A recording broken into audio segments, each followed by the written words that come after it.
Alright everybody, welcome back. We're here with my day 1 progress for Torchlight Infinite. The new season Vorax has been really good. Kind of just still piecing together my build. Ended up going with Erika 3. You're about to see why I really want to push this build so hard right here. Hope you guys enjoy. We're only at time mark 5 currently, but you'll see.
So yeah, I just wanted to play Flicker Strike really bad, but I like that you can make it any skill you want, any melee skill. Main thing to show is we're basically going for a lot of crit and some AoE stuff, like our Pale Mist Embrace boots here. That way we can put this belt on for the +1 attack skill level. This just seemed like a really good option. I like using this chaotic ending in my current setup.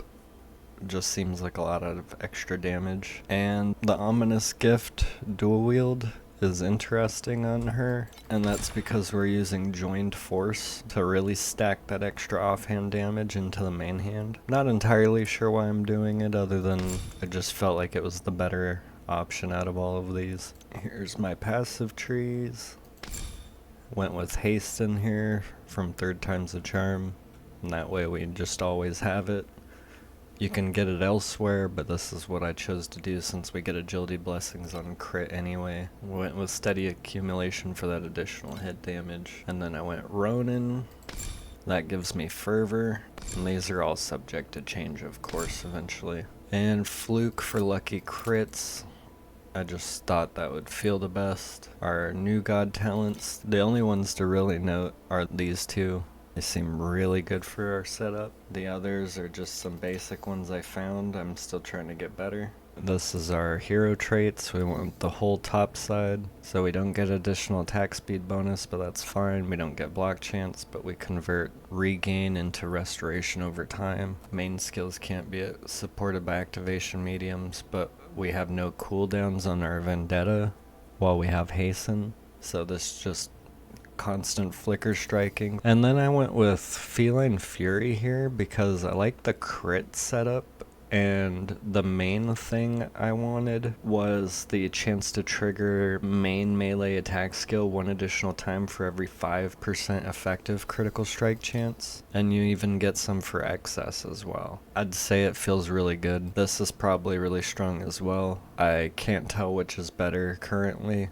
I'm gonna do more testing and stuff once I get better gear. But you really want to take advantage of this line here by swapping out one of your axes for probably a sword, and maybe just pumping the damage as high as you can get on that sword. That way it can be your main hand and be a lot faster, all that sort of stuff. You'd even get more damage because of this, I believe. But yeah, right now I'm just using the twin axes because it's easier.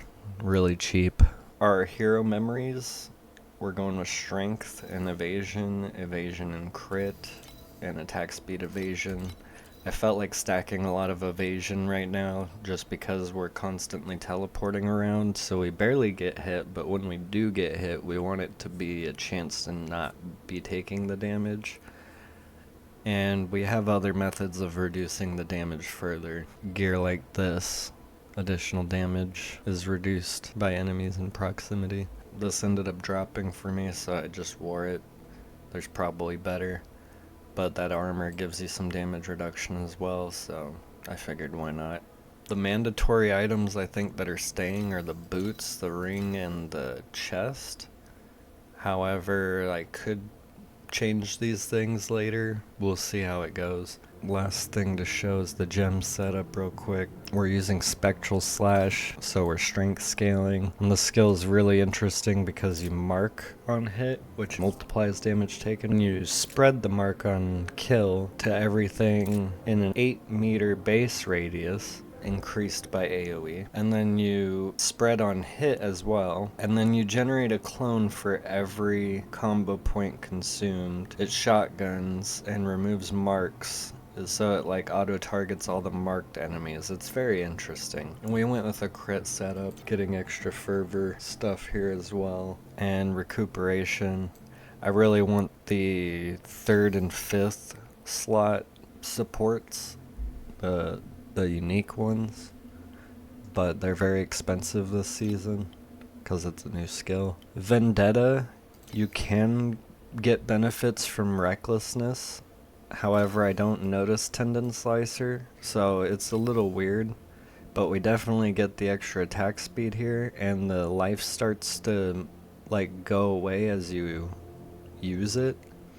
So I assume you get the physical damage as well. Attack speed and cast speed does affect this, so does area. I don't know if the damage actually affects this because it's using your main skill. I'm using Delayed Pain for that extra injury buffer. I just figured it feels best since we're using a lot of regain on the tree to keep our health and energy shield topped up. Periodic Burst on leap attack, as well as Emergency Avoidance to stack our evasion. Weapon Amp for physical damage, Fearless for crit and melee damage, and Acuteness Focus for additional physical damage, and it gives us a little bit of trauma, which I thought was fun. And this is a 500 damage effectiveness attack when it does go off, so that's really strong as well. That's our current build so far. I hope you guys enjoyed this. I'm gonna try to get this up to time mark 7s by today, maybe 8, and we'll get back to you with the day 2 probably tonight or tomorrow. Thank you guys for watching. Please like and subscribe, it would help out the channel a lot. I'm trying to grow this, and I appreciate you guys for watching. See you in the next video.